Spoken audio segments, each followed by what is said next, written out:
Hi, everyone, and welcome back to Create and Consume, a podcast about what we make, watch, and buy in the era of digital content. I'm your host, Austen Tosone. One of the most sought after and exclusive areas to work in is the fashion industry. Thanks to movies like The Devil Wears Prada and Confessions of a Shopaholic, a whole host of millennials grew up aspiring to work in this space, myself included. While I ultimately had aspirations of being a magazine editor, which, spoiler alert, if you know me, I did go on to do, I was always looking for ways to get my foot in the door of the fashion industry in college.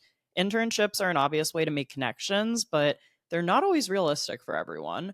I have long said that my time spent working in retail as a stylist at Free People is one of the best things that I ever did for my career in fashion. So today I thought I'd get into why I think it ultimately helped me so much and share some of the behind the scenes of what it was like working in retail in New York City as a college student. Before we get into the rest of today's episode, let's do a little create and consume. And as a reminder, you can always let me know what you are creating and consuming as well by sending me an email, commenting on the Instagram or TikTok of the podcast, or by leaving a comment if you're watching on YouTube.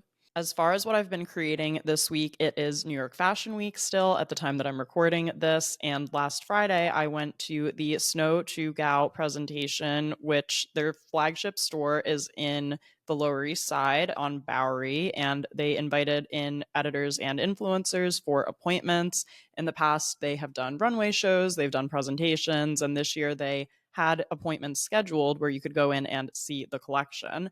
I was actually on my way upstate on Friday. My friend Devin and I did a little weekend in the Catskills. So I booked a 10 a.m. appointment to preview the collection for fall winter 2025. That's what we are currently viewing now in February. And this is one of the coolest New York Fashion Week presentations that I have ever been to because at the appointments, not only was I personally greeted by Snow herself, the designer, but I was also encouraged to try on the pieces from her collection. I was given the opportunity to do a little interview for their social media channels wearing one of her jackets right outside the store. And they even had one of the photographers at the event shoot a couple of street style esque photos with me, which was just so much fun. So, what I created from that experience is actually a reel over on my Instagram. I will link it in the show notes in case you'd like to go watch it, which I really would recommend. I just thought it was such a cool way to have us really step into the world of this brand and to touch, feel, and see the collection up close and personal because so often Fashion Week is a passive viewing experience. And as far as what I'm consuming this week, like I mentioned, I was upstate with my friend Devin this past week. We did 2 nights up in the Catskills at a property called Seminary Hill, which Devin is an incredible staff writer at Vulture, which is part of New York Magazine. And she was offered a press stay at this location and invited me to tag along, which was incredibly nice of her to do. We drove up on Friday and we're back on Sunday, but we had 2 really incredible meals while we were there that I just wanted to shout out. That is what I consumed. So the first meal that we had was on Friday night at the property when we arrived. So Seminary Hill is also a cidery and they have a restaurant on site as well. This meal was truly incredible. So along with a martini, I had this appetizer that kind of just jumped out at me. I'd never heard of anything like this. I wanted to try it. The venison tartare with hot peppers and straw potatoes, one of the best things that I've eaten in recent memory. It was just so delicious. And I got the chicken with braised greens and gravy. And this whole meal was just such like a great farm to table inspired meal that honestly, I felt like there was so much attention to detail. The flavors were amazing and the service was fantastic as well. And then on Saturday night, we had a meal at Black Walnut, which is in the same town. It's called Callicoon, New York. It's actually right on the border of Pennsylvania. Just the little river separates the two towns. And at Black Walnut, I once again had a dirty martini, which was incredible. And for my appetizer, I got the charcuterie board, which I actually got all to myself. Devin and I did share some oysters. And then for my main, I got this rigatoni made with porcini, mushroom, ragu, and grass fed beef that was just delectable. There's no other way to just explain it. It was just so delicious. And I just wanted to shout out both of those upstate restaurants in case you are looking for somewhere new to explore. With that covered, let's get into today's main topic of conversation, which is all about my experience working in retail and why I think this is actually a great way to get your foot in the door of the fashion industry if you feel like you haven't necessarily found a different way to do this. Because let's talk a little bit about internships. I actually do plan to do an entire episode about all of the internships that I've had in fashion and publishing, of which I believe I did 6 in college. And internships are great. They're kind of like an obvious answer when someone's like, oh, I really want to get some experience. I really want to shadow someone. I really want to learn. Usually the word internship comes up. I just want to acknowledge that I feel like internships are not always realistic for people. And it's even interesting now that I'm coming up on being almost 10 years out of college to think about how internships have changed from the time I was actually doing them to what they look like today. I just feel like internships are not always realistic for a couple of key reasons. Number one, some colleges are really stringent about what counts towards college credit, which is usually how some people that offer internships are able to get away with listing unpaid internships, which I'll get to in a second. And for example, my college, Barnard College, I was able to do something, I think it was called like an interdisciplinary credit, or there was some kind of strange term that allowed me to do internships for college credit, but I don't think it actually equated to a class. Like I still had to take a full course load, and I think maybe I got half of a credit for doing an internship for an entire semester, which to me just doesn't fully make sense. And I attended Barnard College, and then that's part of Columbia University. And I remember some of my friends at Columbia were telling me that there were certain internships that they couldn't do because Barnard offered a credit system for internships, but Columbia actually didn't. So you either needed to do a paid internship or you kind of just had to intern off the record. It couldn't actually count towards your college credits for any reason, which I always thought was strange. Now, this was in 2015, 2016. I don't know if the situation is the same at those two particular institutions now, but I remember that's what it was when I was in school there. Something else that used to be kind of a non-negotiable back when I was interning was that you needed to be in a major city and you needed to be able to commute in at least 3 days a week, even if you weren't living in that city. And again, if you didn't grow up in the New York metro area, I happened to grow up in this area, which made interning pretty easy and accessible for me, even when I was living at home and commuting in for internships. But if you don't live in this area, if you don't live by a major city, that was always kind of a big barrier to entry back when I was interning. And I do think it was an incredible advantage and a huge privilege that I attended college in New York City. It meant I was able to intern during the semester and make more connections. But I got to meet a lot of great people who I was interning with over the years who came in from out of town, from California, from Alabama, from truly all over the place. And I know what an expense and what an ordeal it was for them to take that time, away from their families, especially most of us were probably broke college students, to come and do an unpaid internship. And I think this has probably changed a lot with remote work. I think this has changed a lot since COVID, but I just want to acknowledge that for years, it was always kind of harder to feasibly intern for several weeks where you have to pay for housing and food and all of these different things if you're not from the area. And the last thing about internships was often the ability to work unpaid. And one of the reasons I was able to do so many unpaid internships is because I was certainly getting help from my parents in terms of paying for college, but also because I was able to supplement a little bit of my own spending money by the fact that I went out and got this retail job. And not everyone has the ability to work unpaid, which is, again, why I think that if you are interested in fashion, working at a clothing store, working at a boutique of some kind can actually be a great foray into the industry, even if it doesn't feel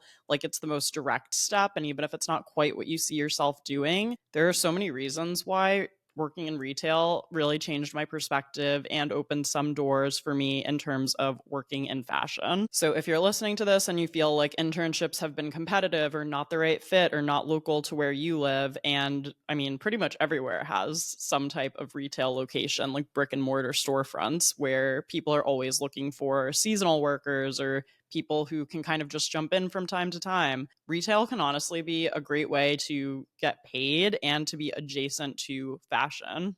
So, let me just give you some general background on my retail job, which was working at Free People. I worked at their Rockefeller Center location, which is actually their flagship store in New York City. And I worked there from, I'm going to say, October 2013 through January 2016. I'm 99% sure that those are my dates. So that means I worked there for about 2.5 years. How did I get the job? So I didn't even know that this store was hiring. And truthfully, I had just transferred to Barnard. I was a sophomore. I wasn't necessarily thinking about getting a job right away, especially since moving to New York at 18 when I'm in college was a huge adjustment in and of itself. But I ended up befriending someone who was also a transfer student who, was saying, obviously, living in New York, it's expensive. We actually bonded over our love of Free People. And she was the one who was like, what if we could work at Free People? What if we worked at the store? We could get discounts. It would be so much fun. What do you think?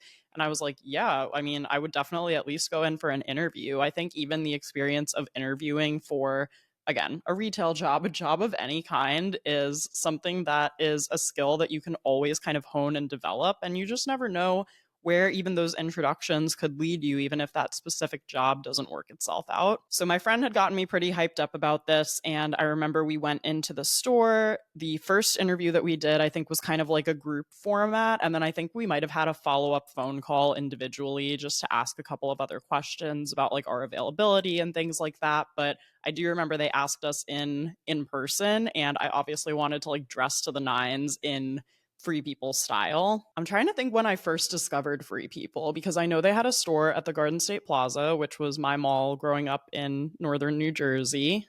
I want to say it was probably around middle school, and I just loved, the bohemian nature of it. And I remember, like my mom's style growing up, like she's passed down a few things to me over the years, and she loved like that bohemian style as well, like in the late 60s, early 70s. And for some reason, the pieces always just really jumped out at me and spoke to me. I always thought they were beautiful, but I obviously wasn't buying a lot of them out on my own. It would be more like Christmas gifts and things like that, which I always really appreciated. But I had just always loved it. I remember getting their catalogs in the mail. That is such a specific nostalgic feeling that I feel like can't be replicated in 2025. Like when the Free People catalog would come in, I feel like I would sit with it for minimum an hour and I would look at all of the different styling decisions. I would look at the new pieces that came in. That's just such a specific moment in time that I feel like the kids of today are not necessarily going to get to experience. We did our interviews, and my friend and I both got hired there. She only worked there for a few months, though, because she was from California. So it was kind of tricky when she had to go back, for holidays. And of course, over the summer, that was kind of a longer time to be away from this retail job. Whereas I am from New Jersey, I was still kind of commuting in and out. And I did spend a few summers living in the city while I was doing internships, being able to get subsidized housing from my college and apply for internship grants and things like that. I was always able to make it work to the point where I was never away from the city for too long. So I was able to work there for, like I said, from October 2013 through January 2016 while I was in college. I'll tell you a little bit about the logistics of my job. And I actually had a title, for lack of a better word. I was called a stylist at Free People, which, if you know the word stylist or people who have that job, that's usually a bit more of an involved process where you're actually going out of your way to style other people. You probably have to pull in clothing selections from designers and things like that. But all retail workers who were not, managers or assistant managers and stuff like that were actually referred to as stylists. And I feel like that actually says a lot about my experience working at Free People because I have an overwhelmingly positive experience from this job, I will say, which I think is nice as far as retail jobs are concerned. Even from the beginning, I always felt somewhat important, because I was given a title like that, and it just felt like a little more elevated than just saying sales associate or retail worker, or the fact that I had the word stylist and that was what I was able to put even on my LinkedIn. I don't know if people fully knew what that was, and I wasn't necessarily trying to hide the fact that I worked in retail, but I feel like it gave me the opportunity to describe my job in sort of a more elevated way. And again, I think one of the huge benefits of working in retail in fashion is that you develop a lot of transferable skills that are really similar to ultimately working at a magazine or working as a content creator or whatever else you might want to do. I'm actually going to go to my LinkedIn page and read you exactly what I wrote for the description of this role, because I have definitely not altered this since I last worked there. So this will be my words from several years ago. I see the Free People logo. My role was stylist. I have October 2013 through January 2016, like I said. And here's the description that I wrote out on my LinkedIn. I said, in this role, I assisted with making and installing seasonal display pieces, created content for social media shared on Instagram and Facebook. That's how you know it was from a few years back, and developed skills in personal shopping to help customers find pieces they'll love. I also honed my retail skills such as loss prevention, customer service, product knowledge, shipment processing, organization of fitting rooms, mastering cash register functions, and maintaining standards on the sales floor. So, to jump into a few of those terms and things that I mentioned, because I do think they're kind of retail specific, and if I were to rewrite this now, I would phrase it a little differently.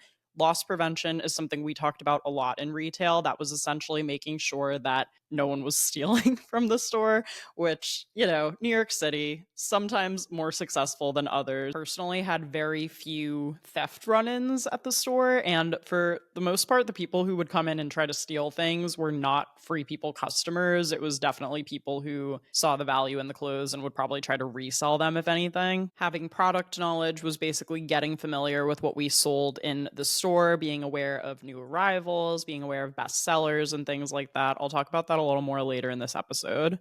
Shipment processing was essentially when the products would actually arrive at the store. Obviously, a ton of huge boxes with different products inside, needing to sort through things. We had a stock room in the back on the second floor of our store, which was actually 2 levels. And that is where we would unbox everything, use a tagging gun to actually put a tag on the product, and then fold it and organize it in a way so that then when we put things out on display, they would be sorted by size, super easy to find, and making sure that everything was kind of floor ready. Something else that I had written in that description was maintaining sizes on the sales floor, which essentially meant that if I were walking around the floor and I was kind of manning whatever area I was assigned to that day, that I would check in to see if everything was still stacked neatly and if the hangers were all organized, making sure things were, fully on. If maybe someone had taken something off to try on, like a jacket, to make sure that it still looked nice. To make sure as much as possible that things were in size order so that people could easily find what they were looking for. And, making sure tags were tucked in and things were neat, essentially, is what that means. Yeah, I'm actually super glad that I had taken the time to write that out on LinkedIn, because that just reminded me of some things that I didn't even have in my outline. And like I said, you could be assigned to a few different areas of the store. We actually had walkie-talkies too. That was one of the coolest parts of the job. Was we called them just walkies. You would have a walkie, clipped on or whatever, and usually at the top of each hour, you would hear where you were assigned if you were to move. So a store manager would come on the walkie and be like, okay, guys, it's the top of the hour. We have Austen, you're staying in the fitting room this hour. You know, I'll make some names up. Rebecca, you're in the back of store. Penelope, you're in the front of store. Jesse, you are at the register. Joey, you're the greeter, things like that. I would say more often than not, I was usually assigned to either the front of store / kind of being a greeter. We wouldn't always have a greeter if, it was kind of a slower time of year or a slower time of day. Usually just the person who was kind of bopping around the front of the store would be responsible for calling out a, hey, how are you, if someone walked in. But I would either typically be in the front of the store or in the fitting room. I think I only did the cash register once or twice before I got kicked off, because I would constantly screw things up at the cash register. And this was not even that vintage of a cash register situation. I think everything was pretty digitized at that point, but I just got so nervous for some reason when people would hand over either physical money or a credit card. Once I charged the wrong amount to someone's card and we had to do a return right then and there, it was just kind of embarrassing. I should remove the part on LinkedIn that says I mastered the cash register functions, because I think that's a straight up lie. They say everyone lies on their resume, and I didn't think I did until right now, but that is definitely not true. I really thrived. I feel like in the fitting room, I just am one of those like friendly, talkative people. I'm here to help you. You need another size, no problem. You want a t shirt to try on with that? I got you. So that was my favorite place to work. Typically, you would either have a 4 hour shift, which was kind of like a half shift, or an 8 hour shift, which was a full shift. And I typically took on 4 hour shifts, which were usually 5 to close, which was at 9 p.m. on weekdays when I had school. And sometimes I would work on a Saturday or Sunday an 8 hour shift, more from like 10 to 6. And during a half shift, you would have one 30-minute break somewhere in there. So for me, 5 to close usually meant that I needed to eat dinner during work. So probably around like 6:30 or 7 is when I would take that 30-minute break to eat dinner that I would either buy or bring. And then you would get two 30-minute breaks during an 8 hour shift. So if I were working from 10 to 6, obviously, I would probably ask to take a break around noon and maybe a break around like 3 or 4. And I don't remember getting paid super well. I do remember, I think I was making around $8 an hour when I first started. And then I think maybe a year or a year and a half in, it got raised up to like $10 an hour.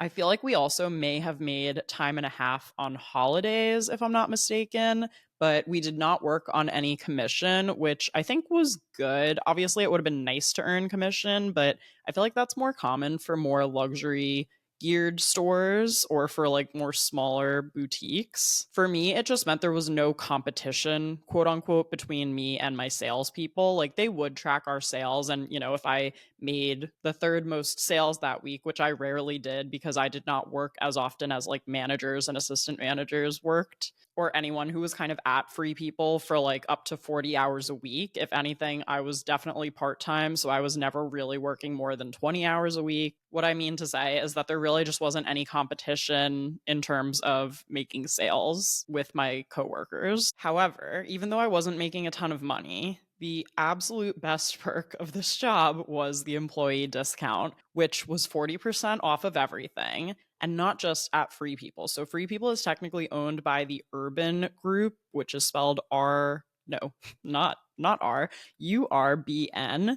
And so this Urban Group also owns Free People, Anthropology, Urban Outfitters, and back then it was called Beholden, but now it's like Anthropology Weddings. And they have also since launched Nuuly. I'm curious if Free People employees now have a discount on Nuuly because that is just incredible. But yeah, that employee discount was amazing. And you were also able to pick one other person to share. I don't think it was the fold out discount with, but you were able to give someone, I think it might have been called like a special person card. I can't remember. You were able to give someone close to you a similar discount. So I remember my friend Nicole from high school, she was also huge into Free People. So she got my whatever my extension of my employee discount was. I remember she had her own little yellow card. I had a little yellow card that was my employee discount and 40% off at all three of those places, though Urban, Anthro, and Free People. That was like the broke college student dream. You could not pry that discount card away from me if you wanted to. And on that note, obviously we had a discount at the stores. I will say one thing I really appreciated about working at Free People was we were always encouraged to dress in like the style of the brand, but we were never ever required to wear pieces from the brand because I was one of those people who was definitely saving a little bit along the way, but who also did probably spend some of what they made back on the store. But I'm sure there were some people who were working there and who were like, I'm just here to get paid. I'm not really interested in shopping. And so, for that reason, if you're not buying Free People all the time, it's not going to be in your closet. So, as long as you're dressing in the vibe of Free People, which, was like floaty dresses or like bell bottom jeans and like cool beanies and layers, stuff like that, I feel like is what everyone kind of wore to work. I never saw a manager ever scold someone about what they were wearing, or I don't ever remember someone getting in trouble because I feel like there was kind of a wide interpretation of what that could mean for different people. And the one lasting impression that I feel like was left about pretty much everyone who I worked with was people were really just nice and cordial. It was very girlhood vibes. It felt very soft and cozy and protected. Unless someone was ever blatantly rude or like late a lot. I don't even really remember situations like that, in which case maybe the person just would have been let go quietly. I just never remember any altercations or weirdness or attitude from anyone. It was truly just like a very nice place to work. And I don't know if I can say that about every single location of the brand, but at least where I worked and during the time I was there, everyone was really just like friendly and supportive and encouraging. Like I mentioned, I was working at the flagship location in Rockefeller Center in New York City, and I wanted to talk a little bit more about that because I think that it is just such a unique experience, not just to work in retail, but to work in retail in the epicenter of retail in the country, I would say. You know, Midtown Manhattan, Fifth Avenue, the store is on 49th between 5th and 6th. It's just right smack in the center of it all. I will say one of the best parts about working there was just how easy it was and how central it was to so many different parts of the city. So coming down from Barnard, I would get on the one train at 116th Street and I would get off at 50th Street and 7th Avenue, and I would just walk the couple of blocks over to the Free People store. I will say it did get really busy around the holidays. That was probably honestly the worst part about working there, was just trying to come and go anytime around the holidays, because from the Free People store, like if you ever go to the store and look out the window, you would be staring directly at the Rockefeller Center Christmas tree. So that was one of the worst parts, was just trying to maneuver around the store during the holidays, which was also obviously one of our busiest times of year because we would get the most foot traffic. I actually remember we specifically always had to close early on tree lighting day because otherwise we would genuinely get trapped in the store. Like there would be nowhere to escape to. I think tree lighting is usually the first Wednesday of December. So say it's like Wednesday, December 3rd, we would literally have a sign in the window like closing early due to tree lighting. And I think we would need to close at 3 p.m., whereas we would normally close at 9 p.m. I do also remember, yeah, we were usually open from 10 to 9. I do remember that during the holidays, we had extended hours. So I think we were actually open from 9 to 10, an extra hour in the morning and an extra hour in the evenings. Obviously, the scope of brick and mortar stores and retail has changed a lot in the last 10 years. So I don't know if that's something that they still do now, but we definitely had extended hours during the holidays. I mean, tourists came from truly all over. You would meet tons of locals, but you would also meet people from out of town. I actually feel like this was one of the best use cases for my high school Spanish, and I'm still doing Duolingo now. I'm on like a 600 something day streak of Spanish, but I feel like I never got more practice than when I worked at Free People. And obviously, I'm not perfect, but it was really helpful to be able to understand Spanish speaking customers with little things like you want this size versus this size, you know, understanding the different numbers, bigger, smaller, looser, tighter, words like that, that actually I feel like kept some Spanish in the back of my head going. So I thought that was really cool that obviously not everywhere would you have a chance to speak another language, but in the heart of New York City, where Spanish is probably the second most popular language, I mean, it was just such a cool little thing to be able to do. And I know it always made people smile to feel at least more understood than maybe they normally would. And this is not a necessary skill for working in fashion, but I do feel like if you know another language, probably mostly Spanish, Italian, or French, also just thinking about like Fashion Week in Paris and Milan, and you know, the production side of the industry and everything, I do think that's an incredibly useful skill, not just for working in fashion but for life as well. So I'm definitely hoping to continue my Spanish education. I know Duolingo is probably like the bare minimum I could be doing.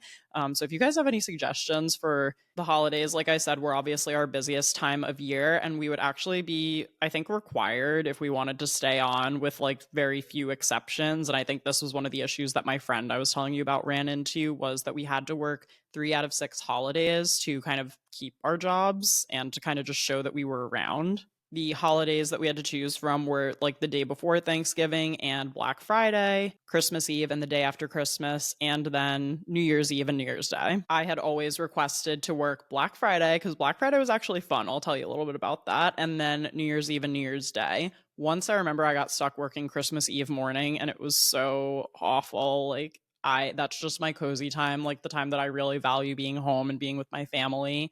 And I remember I had to take the bus from Port Authority home on Christmas Eve, and I was just like, I feel like I'm the last one left in the city. You know what I mean? New Year's, I have never particularly cared about as a holiday. This year, we stayed in and watched Wicked and went to bed at 12:01. And I feel like the young 20 something girls who I was working with primarily at Free People took New Year's pretty seriously back in the day. So it always worked out for me to work Black Friday, which again kind of sucked a little bit because I came in back into the city after Thanksgiving. But there was just such a high and such an energy around working Black Friday that they kind of made it seem exciting. I don't know. Again, these managers were very friendly and just made it seem like a fun thing to do. And so I look back and remember it as like, yeah, it was a little crazy, but I remember it being fun. And then I would try to work my New Year's Eve, New Year's Day shifts back to back because, again, I think it was time and a half on these holidays that we worked. And another thing about working in Rockefeller Center was the ability to just go right down to the concourse and pick up lunch. And this is where I fell in love with Hale and Hardy, RIP, where I would get half a sandwich and then half a tomato soup. And that would be my lunch most days. And it wasn't that expensive back then either. I just felt like hearing some of the logistics could be helpful background. But let's talk more specifically about what I learned about fashion from working in retail, because again, I think this is such a great way to get your foot in the door and to learn things about fashion, even if it doesn't seem like the most direct path to what you want to do. It's just such a great way to start to grow your experience. Like, this is literally still on my LinkedIn. It was basically one of the first fashion related jobs that I was even able to have. And I'm still so grateful for the experience and what I was able to learn. One thing that I thought was incredibly helpful was so much about fashion gets glamorized as like the design of it all and the artistic vision. And obviously, that's something that you can appreciate about fashion. But at the end of the day, you want to also know what really sells and what people are buying. It's incredibly expensive with fashion. I mean, the overhead cost for basically any brand is going to be super high when they are buying all these different fabrics. They're working with different factories. And obviously, there are ways to cut down on costs from time to time, but you want to make sure that everything you're putting out is actually going to sell and you're going to make money in your business. So, one thing that I thought was incredibly valuable was getting direct feedback from lots of different types of people who were all those still under the umbrella of the Free People customer about what they were buying and why. And I would always try to make mental notes when I saw a particular clothing item sell out or when something kind of got snuck back into the sales section. And it would even be interesting based on some of the pieces that I would choose to buy while I was working there. Like, I remember buying a faux leather jacket that I think sold out almost immediately. And I felt very vindicated, like, oh, I'm buying what the girlies like right now. And then other things that were kind of more like beaded tops or like funky pants that sometimes I would buy and then see kind of pushed back into the sale section. And I would think, I wonder why that one didn't sell as well. And again, so much is up to personal taste and style, but just from an overall perspective of like what is popular right now, what's trending right now, I thought that the sales component of working in retail was super interesting. We also had these like mobile POS devices, which is, I guess, retail code for point of sale, where, people could tap with their credit card. I feel like this was the very early days of this. And I would also be able to use those to look up items if, say, we were sold out in store, but we could do a sale online and have it shipped to the customer. This was something I remember we were always really encouraged to do because that still meant that our store would get credit for the sale versus if they just bought it through the website, then we wouldn't necessarily get the credit, even if they tried on something and loved it, but it wasn't in the right color or they needed a different size. So I always found that super interesting. Another thing that I think was hugely helpful in honing my fashion skills was that I learned a lot more about styling, and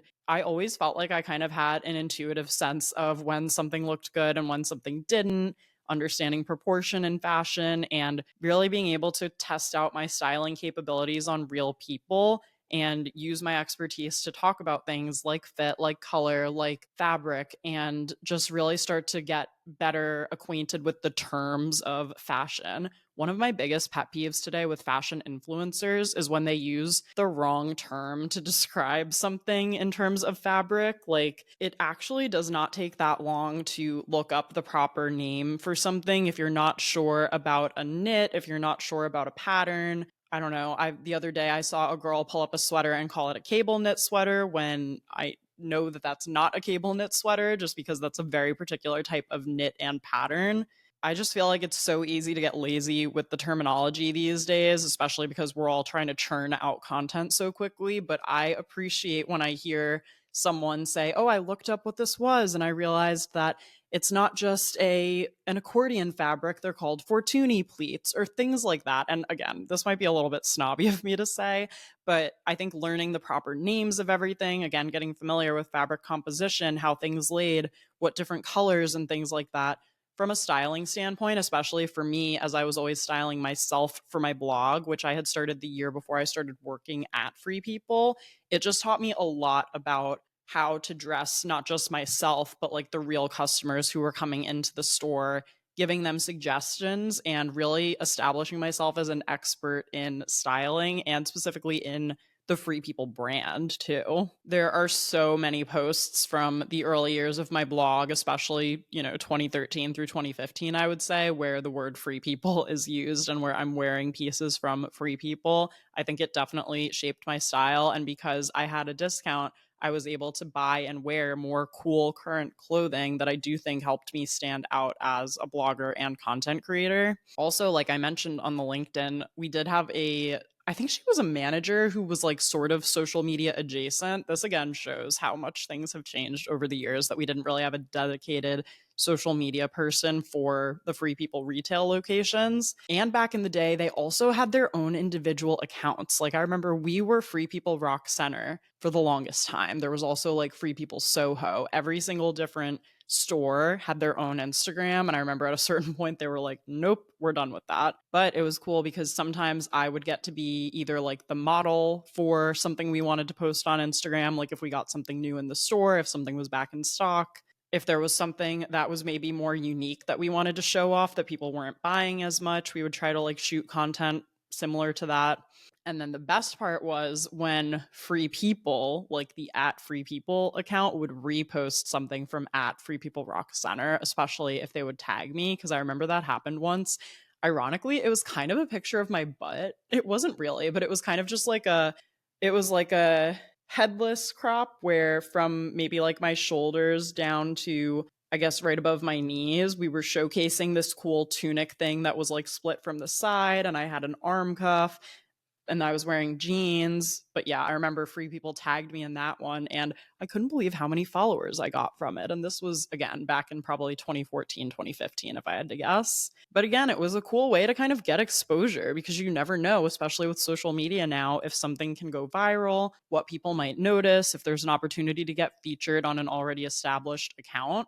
And every once in a while, I would like borrow clothes from the store or run out and shoot something on my lunch break. They were always very like nice and flexible with me about stuff like that, which I thought was nice. Another thing that I think was hugely helpful that helped me in my fashion career was that working at Free People, especially for over 2 years, really helped me develop an in-depth understanding of one particular brand.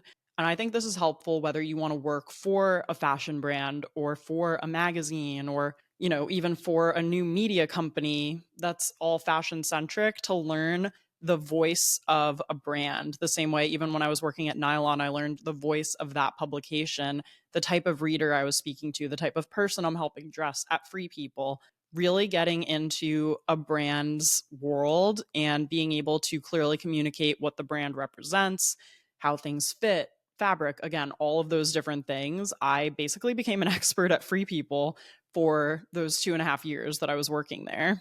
I remember, I don't know if it was actually in our employee handbook or if it was something slightly different that we were given, but there were actually 5 different avatars, I'll call them, of like the Free People girl that we were also kind of expected to like memorize and potentially emulate, like potentially figure out which one most closely represented our style. And I don't remember all of them, but I do remember the tomboy chic kind of character was named Lou. And then there was Candy, who was super girly. So, again, once you kind of identified for a customer what they were gravitating towards within the store, sometimes that also helped provide other styling suggestions or think about fit and how, if you're a bit more tomboyish, you might want something more oversized. If you're Candy, maybe you want something more form fitting. And it's not a perfect science or system all the time, but even having those people in mind, like those ideal customer avatars in mind, I guess is what you could really call them. I always thought that was super helpful in terms of providing recommendations and making sure people left the store really happy. I also got to develop close relationships with a bunch of different customers. Like, I remember the regulars who would come in all the time. And I think that's been incredibly helpful in the part of my business where I do kind of have sales on the brain. Like, when I'm talking about my digital course or the products that I sell, like my Canva templates and my Notion template, getting to know a customer really well and figuring out what keeps them coming back for more. I think that's incredibly helpful. One other point on the note of understanding a particular brand in depth was how we would decorate and merchandise the store for each holiday season. So that would all kind of be conceptualized from the Free People home office, which is in Philadelphia, if you don't know.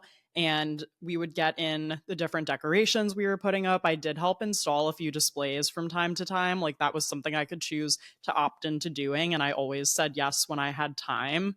Decorating for the holidays, more of a springtime concept. The fall were always probably the most fun to do. But even just seeing where they source those materials from, what pieces are in the front of the store, what pieces are going to be folded versus hung, like just so much in terms of how to market and merchandise products. I also kind of got to understand trend cycles, pieces that would come up time and time again that we would almost have consistently in the store, like leather jackets, floaty dresses, straight leg denim, versus things that were a little bit more trendy. Lots of sequins and feathers during the holidays, lots of festival inspired looks during the summer, stuff like that. People skills is another big one. I always say if you've ever worked in retail or food service, you can basically deal with any type of person and any type of personality. And I think for me, that really just came down to how to read someone in like 3 seconds.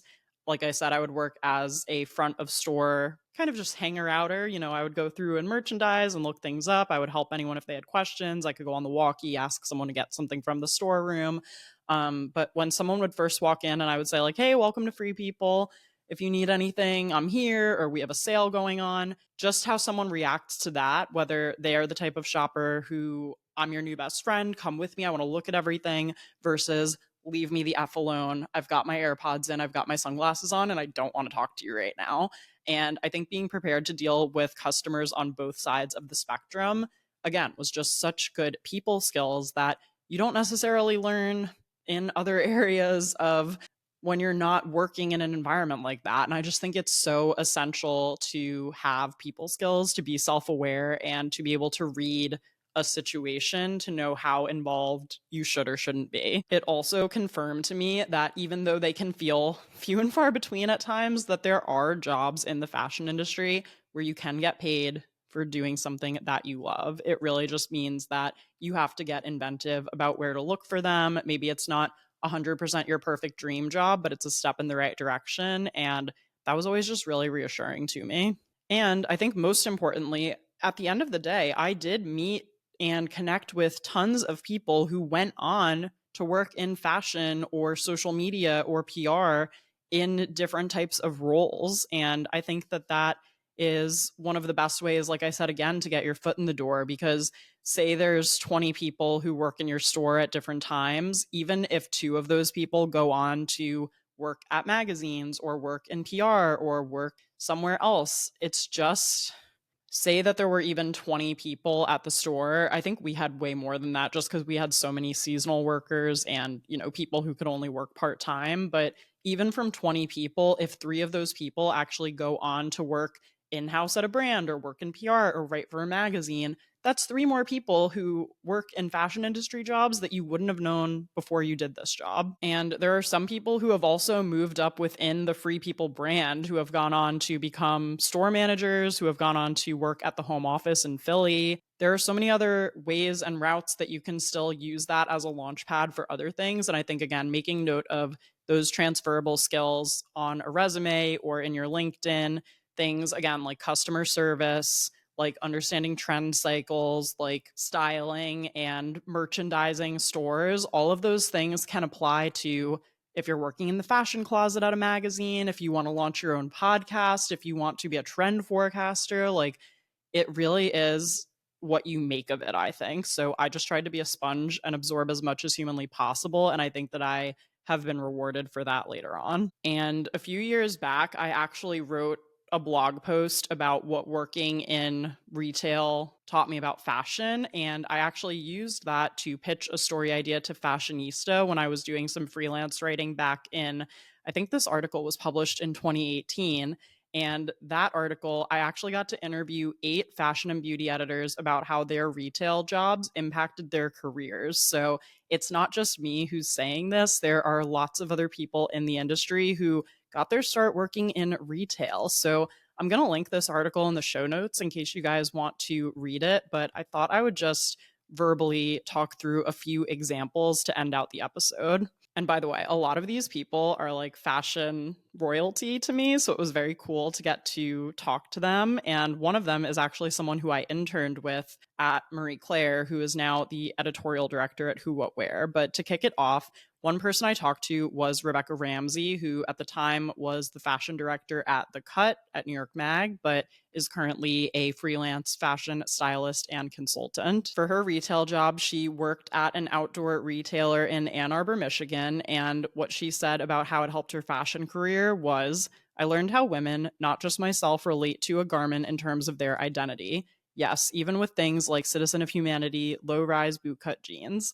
I was able to have exposure to how many different types of women use clothing to project their identities and personalities, and later apply that to my work life. One of the first things we did at The Cut was start shooting a large range of real women, not just models, and connecting to whom those women were and having extensive conversations about how women like to portray themselves to society. Hearing women explain their likes, dislikes, hesitations, fears, goals, and motivations was thrilling and important when trying to capture each individual's personal tastes and styles. Another person who I got to interview for this story was Eric Wilson, who at the time was the fashion news director at InStyle and who now I believe is a freelance fashion editor. He said that throughout his junior year at NYU, he sold jeans at the AX shop in Saks Fifth Avenue.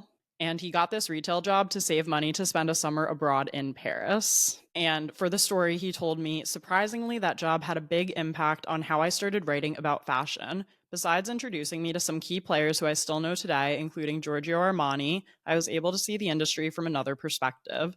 I observed how customers reacted to clothes, and I discovered there were such things as sales plans and merchandising meetings. I met with people with fascinating jobs, including one day a reporter from Women's Wear Daily who was covering an event Mr. Armani had planned with the singer Nana Gay. The reporter asked us how many jeans we sold that day, and we exaggerated the number wildly. And something clicked in my mind in that moment. Someday I would be the one asking the questions.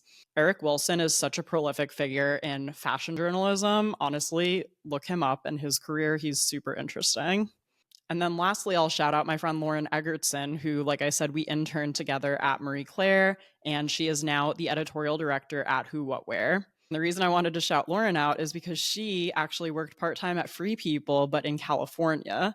And she was hoping that it would boost her chances to garner an internship at its parent company headquarters in Philadelphia, which I mentioned earlier. She said the worst part was closing, which I'm sure most people would say, which is true, because you had to make sure the store was fully set for the morning. You had to take out the trash. You had to clean the bathrooms, all of that kind of stuff, put everything back that had come out from the day, and having to organize the intimates section, which was always inevitably the messiest. That is so true because Free People Intimates is obviously a big part of the brand, but all of those little bras and everything and making sure they all looked perfect, it took an army. And here's what she had to say about how working in retail helped her fashion career. She says, it taught me how to work with people who are really different from me. It also taught me how to represent a brand and sell that brand to a new customer. I think it's important to experience the nitty-gritty of any industry because it gives you perspective. And I couldn't agree more. So if you liked those anecdotes and want to read a few more, like I said, I will link this article that I wrote for Fashionista back in 2018 in the show notes for you.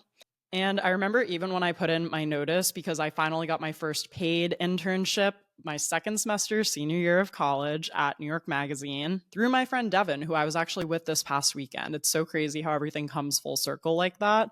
When I went to put in my notice, everyone was super nice about it and said I could come back anytime if I wanted to. For some reason, it felt more than just like quitting a random job to me because, again, I had always felt very welcomed in to the company. I always felt very aligned with the brand, and I always truly loved the products that we were selling too. Plus, I think anyone would be sad to say goodbye to that 40% discount. Thank you so much for listening to today's episode. I hope you guys enjoyed this one. And as a reminder, you can support Create and Consume for free by doing any of the following. You can leave Apple and Spotify ratings and reviews. You can like, subscribe, and hit the notification bell if you're watching this episode on YouTube.